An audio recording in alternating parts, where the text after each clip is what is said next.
함께 봉독한 말씀을 통해서 하나님께서 저와 여러분에게 은혜 주시길 원합니다. 우리가 마태, 마가, 누가복음을 공간복음이라고 부른다라고 말씀드렸습니다. 공간이라고 하는 것은 신이라고 하는 말, 옵틱이랑 합쳐서 함께 본다라는 뜻입니다. 그래서 같은 관점으로 기록된 복음서다. 마태, 마가, 누가복음을 그렇게 말하는데, 물론 거기에는 이제 마가복음이 가장 먼저 기록되고 서로 그 자료를 인용했던, 참고했던 부분도 영향이 있겠지만 어쨌든 함께 본다라는 의미가 공간복음의 의미다라는 것입니다. 우리가 읽은 이 본문도 그래서 이 공간복음서의 다른 곳에 다 나옵니다. 마가복음의 13장에 나오지만 마태복음 24장 1절로 2절도 나오고요. 누가복음 21장 5절로 6절에도 나옵니다. 여러분께서 나중에 비교해서 보시면 그 내용들이 이렇게 조금씩 다르게 표현되어 있고 그래서 더 풍성한 의미를 알 수 있게 됩니다. 그런데 그렇다 해서 이 공간복음서가 다 똑같진 않습니다. 한두 가지씩 거기에 보면 이렇게 또 자료들이 조금 첨가가 되거나 없기도 합니다. 그런데 여기에 이 오늘 본문이 본문 바로 앞에 보면 우리가 그 마가복음 12장 41절로 44절에서 가난한 과부가 성전에서 헌금을 드리는 내용이 거기 기록되어 있습니다. 그런데 이 내용은 이제 여기에 나와 있고 또 다른 곳에도 나와 있는데 이 내용을 이렇게 보시게 되면 이 누가복음 이제 21장에도 이 내용이 나와 있다는 것을 보게 됩니다. 그러니까 이제 마태복음에는 이 내용을 볼 수가 없는데 이 누가복음 21장과 이 내용을 보면 이것은 성전 안에서 일어난 일입니다. 성전 안에서 예수님께서 가만히 앉으셔서 사람들의 모습을 보셨는데 그 내용이 뭐냐면 헌금을 드리는 모습이었습니다. 여러분 오늘 본문은 오늘의 설교는 본다라는 단어가 아주 핵심적인 단어입니다. 본다. 주님이 성전 안에서 이루어지는 이렇게 보셨는데 헌금 드리는 모습을 보셨습니다. 여러 사람들이 헌금을 드리는데 부자들은 많은 헌금을 드렸습니다. 그런데 거기에 본문에 그 성경 본문에 가난한 과부라고 표현되어 있습니다. 여러분 과부는 사회적 가장 약자이고요. 굉장히 가난한 그런 계층입니다. 이 가난한 과부가 2렙돈 한 고드란트를 드렸는데 우리 가진 성경에 이렇게 번호가 매겨져 있는 그 밑에 가보면 렙돈은 헬라 동전의 표시이고 고드란트는 로마 동전의 표시인데 공통 부모는 뭐냐면 어떤 화폐 단위든지 가장 작은 화폐 단위입니다. 여러분 지금 아마 10원짜리가 가장 작은 단위가 됐죠, 우리나라가? 그러니까 아마 10원짜리 2개 정도 이렇게 된 거예요. 그런데 여기에서 우리가 볼 수 있는 것은 예수님이 이 장면을 보시고서 이렇게 말씀하셨어요. 제자들을 일부러 부르셨어요. 그러니까 예수님이 제자들 부르실 때는 뭔가 교훈이 되는 말씀을 가르치시려는 뜻이 있는 거죠. 불러다가 말씀하시기를 내가 진실로 너에게 이르노니 이 가난한 과부는 헌금함에 넣는 모든 사람보다 많이 넣었도다. 그들은 그 풍족한 중에서 넣었거니와 이 과부는 이 그 가난한 중에 자기의 소유 곧 생활비 전부를 넣느니라 그러셨어요. 주님이 보시고 말씀하셨습니다. 그런데 우리가 이 본문의 이 내용을 생각해 보면 사람이 보는 관점하고는 많이 다릅니다. 사람이 보는 관점은 당연히 그 부자들이 도는 돈이 비교할 수 없이 큰 것입니다. 그러나 주님이 보시는 관점은 이 가난한 과부가 가장 많이 드렸다 그랬습니다. 그 여인의 온 생활비 전체를 드렸고 그것은 그의 마음을 하나님께 드렸다라는 것입니다. 어거스틴도 그런 얘기를 했습니다.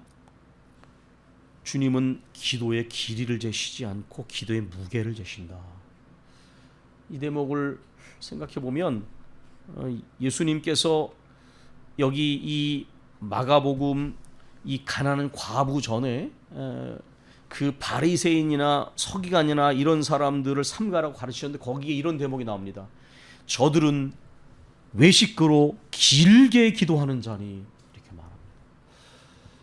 기도를 길게 한다고 해서 주님이 기뻐하시는 것이 아니고, 그 기도가 길든 짧든지 그 기도의 마음에 주님을 향한 간절함과 믿음이 담겨져 있는, 주님은 그 무게를 재신다.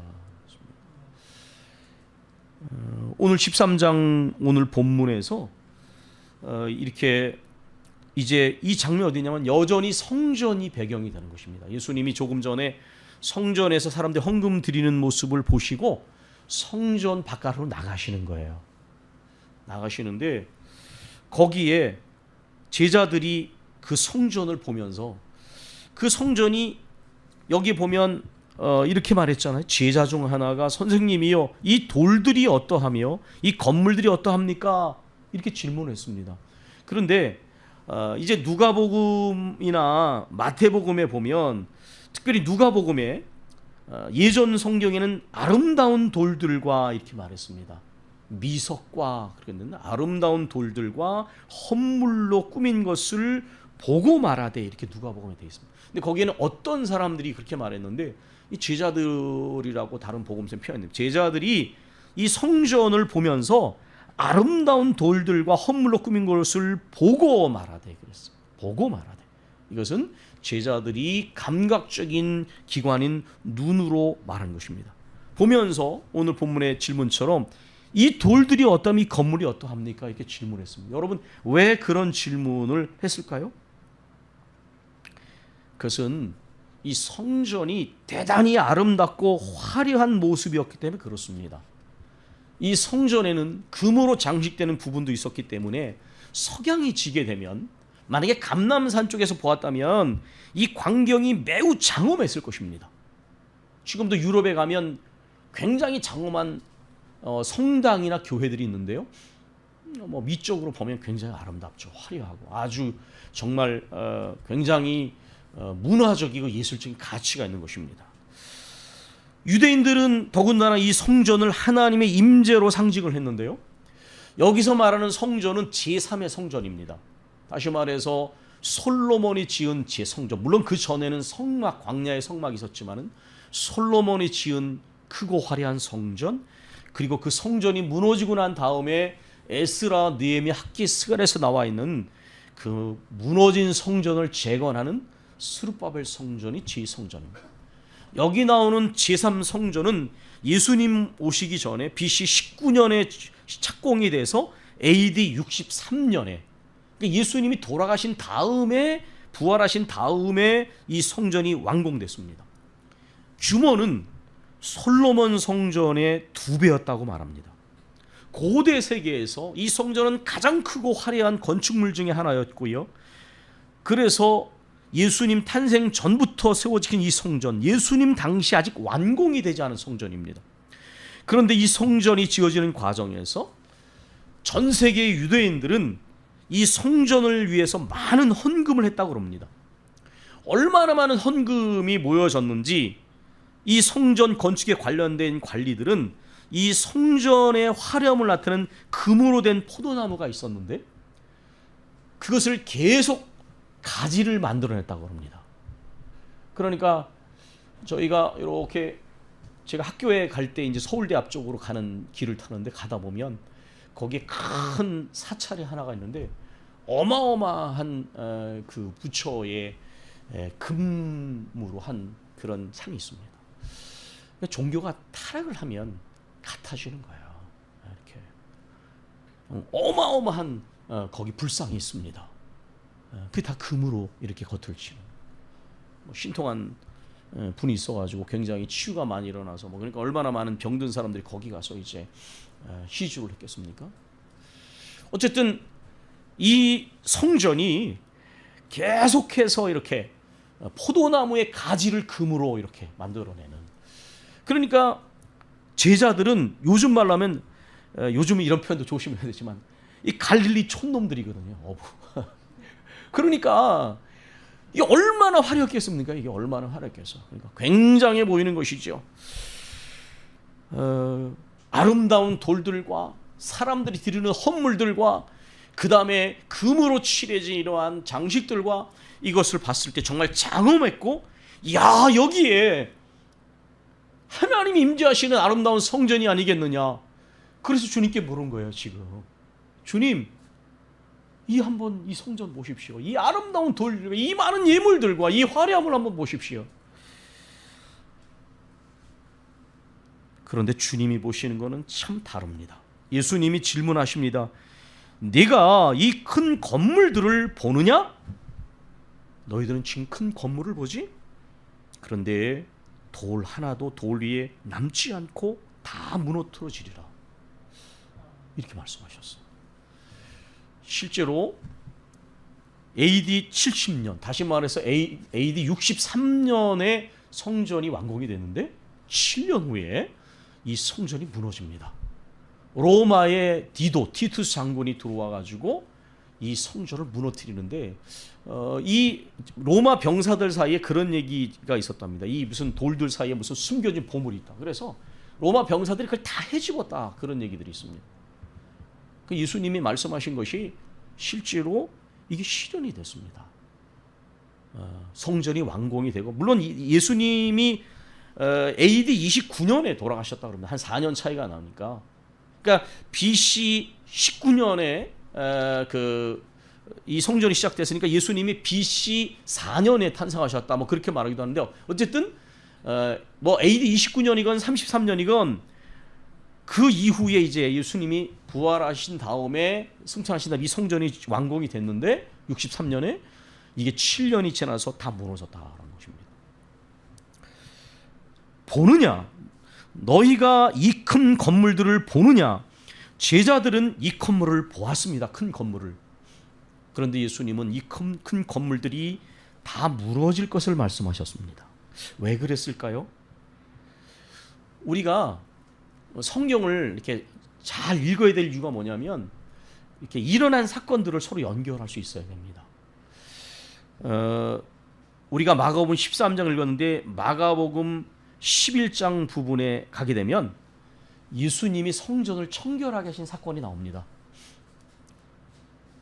바로 얼마 전에 예수님께서 성전에 들어가셔서 어떤 장면을 목격하셨냐면 만민이 기도하는 집에서 사람들이 장사하는 것을 봤습니다.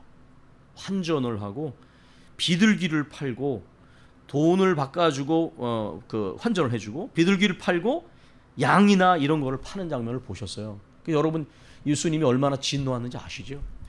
그 환전상들의 상을 뒤집어 엎으시고 노끈으로 채찍을 만드셔서 그 동물들을 쫓아내시면서 이렇게 말씀하셨어요. 대단히 경노하시면서 내 집은 만민이 기도하는 집인데 너희가 강도의 소굴을 만들었구나. 예수님께서는 그 성전 안에서 일어나는 일을 보셨습니다. 제자들은 건물의 화려함을 봤습니다. 사람들은 헌금의 액수를 봅니다. 그러나 주님은 그 헌금을 드리는 사람의 형편과 마음의 중심을 보십니다. 예수님이 보셨을 때 제자들이 보는 이 큰 건물들은 이미 무너진 성전을 의미합니다. 예수님께서는 말씀하십니다. 이 건물이 무너질 것이다. 철저하게. 요한복음 2장에 가면 예수님께서 이 유대인들하고 논쟁을 하시는 장면이 나옵니다. 이 성전을 헐라. 내가 사흘 만에 지으리라. 그러니까 유대인들이 우스운 거예요. 뭐라고? 이 성전이 46년 동안 지어지고 아직도 완공이 안 됐는데 이 성전을 사흘 만에 짓겠다고?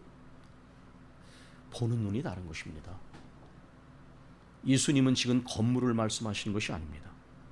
요한복음 22장에 21절 22절 여기 보면 그러나 예수는 성전된 자기 육체를 가리켜 말씀하신 것이다. 이렇게 말씀하고 있습니다. 예수님이 성전이시다라는 거예요. 제자들은 나중에 예수님이 죽은 자 가운데서 다시 살아나신 후에 이 말씀을 기억하고 성경과 예수께서 하신 말씀을 믿었더라 그랬습니다. 이 눈이라는 거, 이게 얼마나 우리 신앙생활에 때때로 문제가 되는지 모릅니다. 기독교를 귀의 종교라고 말하는 이유가 왜입니까? 눈은 때로 우리를 혼란스럽게 만들고 우리를 기만하고 우리를 오해하게 만들고 심지어 한눈 팔게 만듭니다. 저희가 수요일 날 성경의 영성이라는 주제로 272번째 왔습니다. 물론 조금 번호 차이가 있지만은 그때 아주 오랫동안 뭐를 했냐면 우리 신체의 기관을 통해서 영성 훈련을 했습니다. 내 눈이 무엇에 자꾸만 눈이 돌아가느냐, 거기 내 관심이 있는 거예요. 내 눈이 뭐를 보고 있느냐, 내 귀가 어디에 가장 솔깃하느냐, 그게 내 영적인 상태예요. 그러니까 눈, 귀, 내가 어디로 가장 먼저 빨리 달려갈 때 가장 빨리 달려. 왜냐면 기쁘니까 거기 달려가면 그 사람이 거기에 삶의 신앙에 숨길 수 없는 진면목이 드러나는 거예요, 이게. 그래서 신앙생활이 추상적이 안 되려면 내 눈, 내 귀, 내 입술, 내 마음, 내 손과 발, 내가 무엇을 하고 어디로 빨리 달려가느냐, 그거 다 점검하셔야 돼요.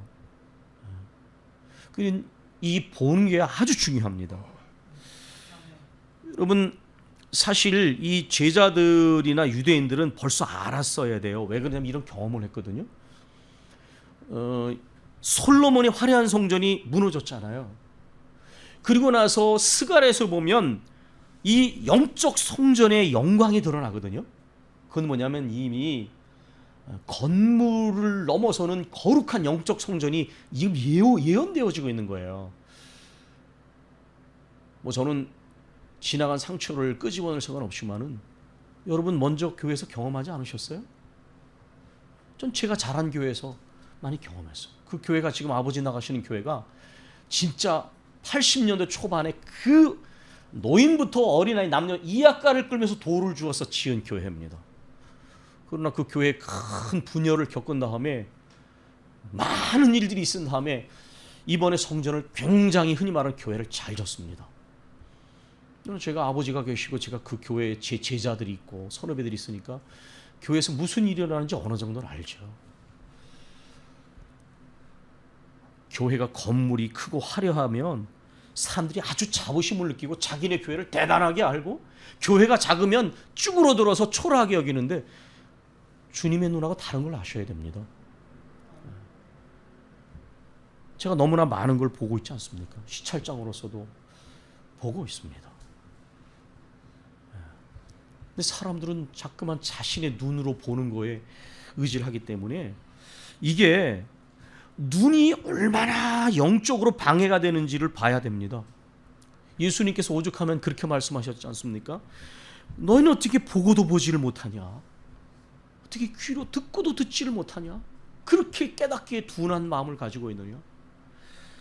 여러분, 아까 제가 영성에 관한 얘기를 드렸는데요.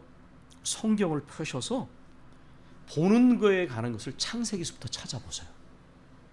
여기서 두 가지가 중요한데, 하나님이 보시는 관점하고 사람이 보는 관점. 믿음을 가진 사람의 눈으로 보는 것과 믿음을 갖지 않은 사람들 보는 눈이 너무 다릅니다. 창세기에서부터 하나님께서는 우주 만물을 지으시고 보시기에 좋았다라 그랬습니다. 그러나 아담과 하와는 육신의 눈으로 보면서 먹음직 보암직 그러면서 타락을 했어요. 노아 시대에는 인간이 본격적인 죄악의 세상으로 돌아가는데 모든 부분에 있어서 하나님 보실 때 죄악이 가득 찼습니다. 마음과 계획에. 아브라함과 롯의 시대에 들어오면 아브라함은 믿음의 눈으로 보고 선택을 했지만 롯은 화려함을 보고 선택해서 멸망할 도시로 옮겨가다가 나중에는 멸망의 성에 들어갔습니다. 그래서 이 보는 것이 신앙생활에 굉장히 중요한 거예요. 지금은 지탄을 받는 한 목사가 있는데 한때는 한국 교회를 이끌어갈 100대 인물을 얘기를 했습니다. 사실 저는 그 친구하고 연배가 비슷하고 너는 누구 책을 그렇게 많이 읽는 사람이 아닙니다. 사람을 우상화하는 걸 좋아하지 않기 때문에. 근데 배울 점이 있다 생각해서 사실 그 친구의 책을 제가 7권을 다 읽었습니다. 어떤 책은 3번 읽었는데 옳은 말은 한 게 있어요. 지금도. 지금은 불미스론에 걸려서 그 교회를 나와서 여전히 목회를 하고 있지만 한 대목에 이런 대목이 있었는데 아주 잘 박힌 모처럼 제게 다가온 문구가 있습니다. 신앙은 눈이 근본적으로 보는 사건이 돼야, 이렇게 말했어요. 눈이 변하지 않으면 율법적인 종교적 신앙생활을 합니다. 보는 눈이 바뀌면 모든 것이 바뀌어져요.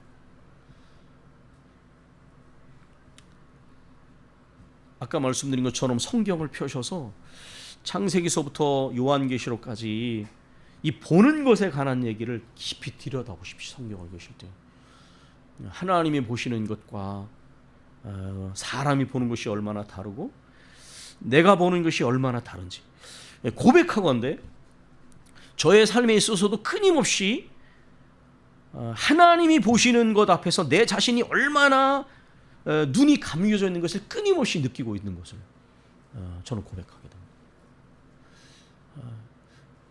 제가 말씀을 전하는 목회자인데도 내가 보는 눈이 너무나 하나님께 바뀌어져야 될 것들이 많아요.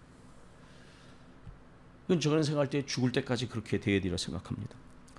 부활하신 예수님께서 부활하신 다음에 성령의 임재하심이 임하고 나서 제자들은 근본적인 눈이 열려지는 사건을 경험하지 않습니까? 나의 품은 뜻 주의 뜻같이 되게 하여 주소서라는 찬송가처럼 그 이전에는 주님을 보아도 한 자리를 생각했습니다. 주님이 왕이 되시면 나는 오른편에 너는 왼편에.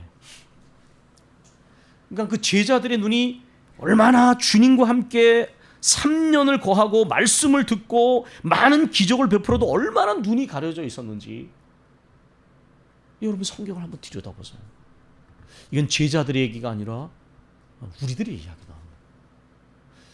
우리가 얼마나 보는 관점이 세속적인지. 제가 목회자로서 제 영적인 수준에서도 가끔 교우들에게 그런 말씀을 드렸어요. 교회가 작은 거를 정당화시키려고 하느냐? 뭐 그렇게 생각하실 수도 있을 거예요. 그래서 저는 큰 교회라고 무조건 비판하는 게 아니에요. 그 안에도 진실한 성도들이 있습니다. 작은 교회에도 눈이 감겨진 성도들이 있어요. 그러나 한 가지 분명한 거는 교회가 큰 거가 대단한 것처럼 여기는 거는 아직 수준이 안 된 거예요. 세상 사람들도 교회가 작다고 비판하고 교회가 크다고 칭찬하지 않아요. 오히려 세상 사람들은 교회가 너무 배부르고 너무 세속화된 걸 비판하고 있는데 교회 안에 있는 사람들은 교회가 큰 거를 대단하게 생각하고 작은 교회를 부끄럽게 여기는데 영적 수준이 안 되는 거예요. 그러니까 내 안에 진실한 믿음을 찾기를 원하시는 걸 보지 못하고 뭐 그런 분은 큰 교회로 가셔야지 어떡하겠어. 그러니까 제가 아무리 해도 안 돼요. 그런 거는 내 눈이 열려주면 내가 큰 교회를 다니든 작은 교회를 다니든지 그건 중요하지 않아요. 하나님 앞에서 내가 얼마나 하나님을 향한 경건한 두려움 속에 진실한 신앙생활을 하고 얼마나 주님이 기뻐하시는 눈으로 볼 수 있느냐, 끊임없이 올바른 방향으로 가는 게 정상이에요. 우리가 아까도 그런 기도를 드렸는데요. 정말 우리 안에 너무 많은 것들이 왜곡되어 있고 병들어 있어요. 그리고 신앙생활을 오래 하면 좋은 점도 있지만 병든 줄 모르는 중증으로 갈 수도 있습니다. 지금 주님이 기회를 주시고 기다리는데 알지 못하는 거예요. 주님이 몰라서가 아니에요. 다 보고 계시죠. 시편 139편에 말했잖아요. 내가 주님을 떠나서 어디로 가겠습니까? 저 하늘에 가도 저 바다 밑에 가서 자리를 펴도 저 음부에 자리를 펴도 바다 끝에 가서 거해도 새벽 날개를 치며 가도 주님이 거기 계시는. 그래서 맨 뒤에 그런 고백이 나옵니다. 나를 살피사 내 마음을 아시며 내 뜻을 시험하십시오. 내게 무슨 악한 행위가 있는지 보시고 나를 영원한 길로 인도하십시오. 그렇게 139편에 말했습니다. 고린도서 6장 18절에 가면 너희 몸은 너희가 하나님께로부터 받은 바 너희 가운데 계신 성령의 전인 줄을 알지 못하느냐 이렇게 말씀하셨습니다. 이것은 무엇입니까?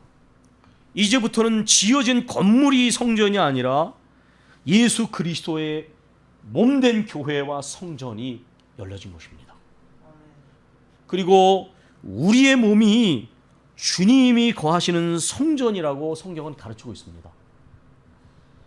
여러분, 이걸 알지 못하면 세속적인 눈을 벗어날 수 없는 것입니다. 예수님의 몸이 교회이고 예수님의 몸이 성전이고 우리의 몸이 성전이라고 말씀하셨습니다. 건물이 거룩한 것이 아니라 거기서 예배를 드리는 사람들이 하나님 때문에 그 성전을 거룩하게 만드는 것입니다. 그러지 않으면 그건 콘크리트, 시멘트에 불과한 것입니다. 화려함으로 따지면 솔로몬 성전이 그 성전의 2배였던 제3성전이 훨씬 더 화려하고 견고합니다. 중세시대의 베드로 성전이 얼마나 화려하게 계획됐습니까? 그러니까 우리가 하나님 앞에서 우리의 눈이 주님의 눈과 얼마나 가까이 있는가 생각해야 됩니다. 아까도 말씀드린 것처럼 목사인 제게도 주님이 보시는 것과 제가 보는 것 사이에 때때로 해소될 수 없는 어떤 심연처럼 너무나 큰 차이가 있는 것을, 그 회개하고 새로운 깨달음이 있다고 하는 것은 내가 주님의 뜻을 오해했구나라는 걸 깨닫는 순간입니다. 신앙이 진실해지고 깊어진다는 말의 의미는 주님이 보는 눈으로 보게 되었다는 것을 의미하는 것입니다. 근데 말씀드린 것처럼 이것은 죽을 때까지 우리가 깨어져야 될 부분입니다. 주님이 보시는 눈으로 끊임없이 나를 보고 세상을 보고 교회를 보고, 예수님께서 세례 요한을 두고 이렇게 말씀하시죠. 너희가 무엇을 보려고 광야에 나갔더냐? 무엇을 보려고 광야에 나갔더냐? 화려한 옷을 입은 이들을 보려고 나갔더냐? 그들은 왕궁에 있느니라. 화려한 옷을 입고 그러한 자는 번지수를 잘못 찾은 거예요. 만약에 제가 바꿔서 여러분 오늘 이 예배의 자리에 이 교회에 왜 나오셨습니까? 무엇을 보려고 나오셨습니까? 재미를 찾으십니까? TV 앞에 가시면 됩니다. 코미디언의 이야기를 들으시면 됩니다. 건물의 화려함이 부러우십니까? 그러면 큰 교회를 찾아가시면 됩니다. 그리고 세상 건물이 훨씬 더 화려하게 잘 지어져 있습니다. 그러나 하나님 앞에서 내가 진실한 예배를 드리러 나오고 하나님의 말씀을 들으러 나왔다면 그러면 제대로 오신 겁니다.